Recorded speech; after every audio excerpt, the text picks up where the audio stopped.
Good morning! This is Lance! Joke lang. Kumusta kayo? Ayan. Ano lang, this is very alarming sa mga nangyayari sa paligid natin.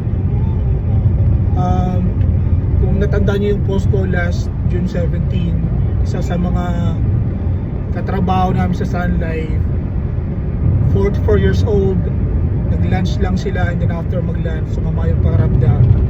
And then rushed into the hospital pero hindi na umabot. So it was heart attack.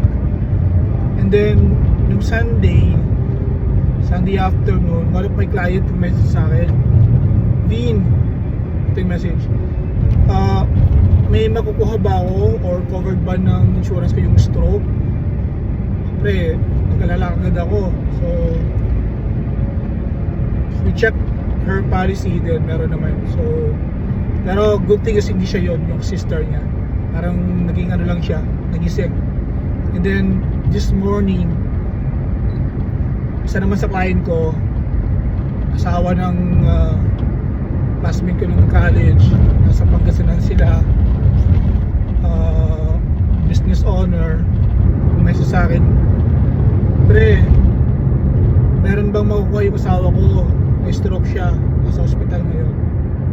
So yung bad thing is walang covered, walang kasamang critical illness yung insurance niya. So just insurance with investment. So lagi naman kami nagre-review or pinapaalala ko sa nila na yung insurance nila is walang critical illness coverage. So sad to say na yung pwede na nilang maklaim or makuha from Sun Life is yun lang ang meron sa fund value nila. Anyway,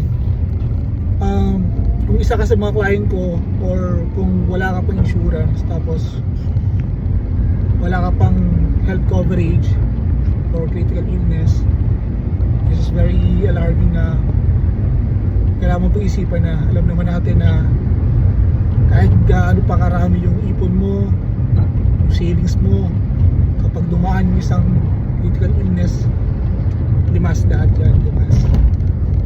So mabuti na yung meron kahit konti, at least kung mangyari man yung bagay na yun, meron kang pang buffer makukunan.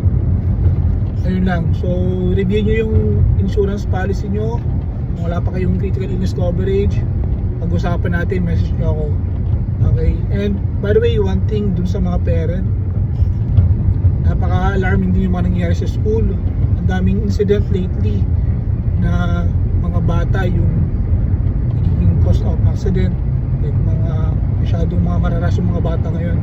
So alagaan natin mga bata natin, kausapin natin palagi, huwag natin hayaan na ng cellphone.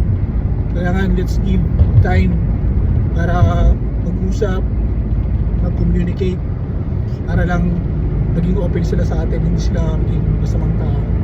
Ayun lang, so ingat tayong lahat, and stay healthy, mag-exercise, maglakad, kumain ng tama.